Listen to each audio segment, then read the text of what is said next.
All right, talk time with Pastor T.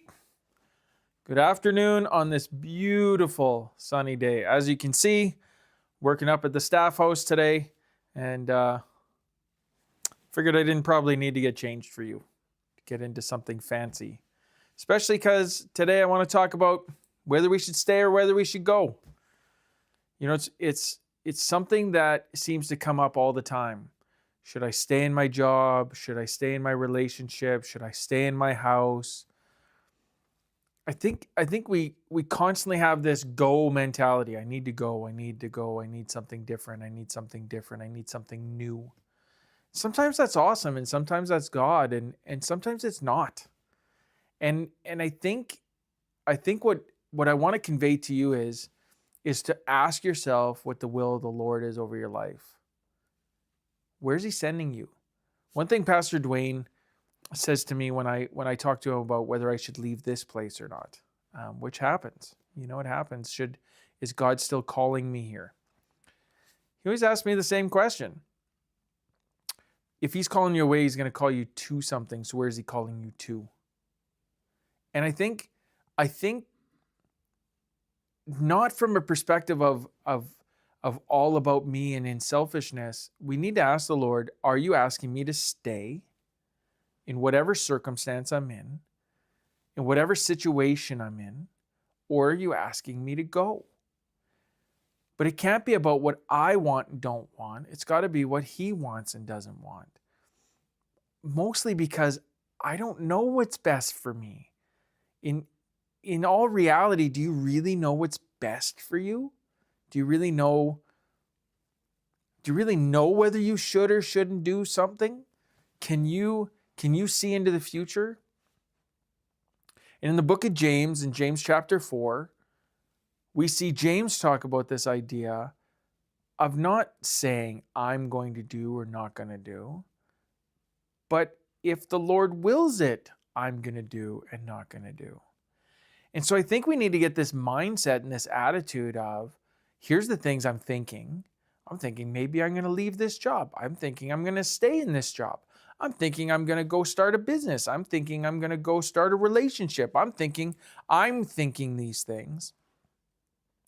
And if the Lord wills it, this is what's going to happen. What an amazing way to just keep our heart malleable in a space and a place where we can be stretched and we can be on God's agenda by simply saying, these are the things that I'm thinking. These are the things I'm dreaming. And if the Lord wills it, this is what's about to happen. Otherwise, what we end up doing is we end up being on our own plans. And the Bible warns us about a man's plans. A man's plans leads us to destruction. God's plans will always lead us to life and life abundantly. And that's why Jesus died in the first place, to give us hope and life. And so I want to be on His plan for my life, not my plan for my life. And I think the easiest way we get there is to have this hard attitude of, if the Lord wills it, this is what's about to happen. Here's the things. And that includes our agendas.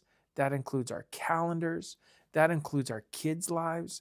That includes everything. That includes our businesses, our careers, even where we're going to go to school. If the Lord wills it, this is what's going to happen. And I want to submit all of my ways to the Lord to make sure I'm on His plan. What is His good plan for my life? Because Romans 8:28 teaches us that His plans are good. That He's working all things out for our good. I don't want to work against the plan He has over my life. And so the easiest way I can do that is to just leave it open to the Lord's will in it.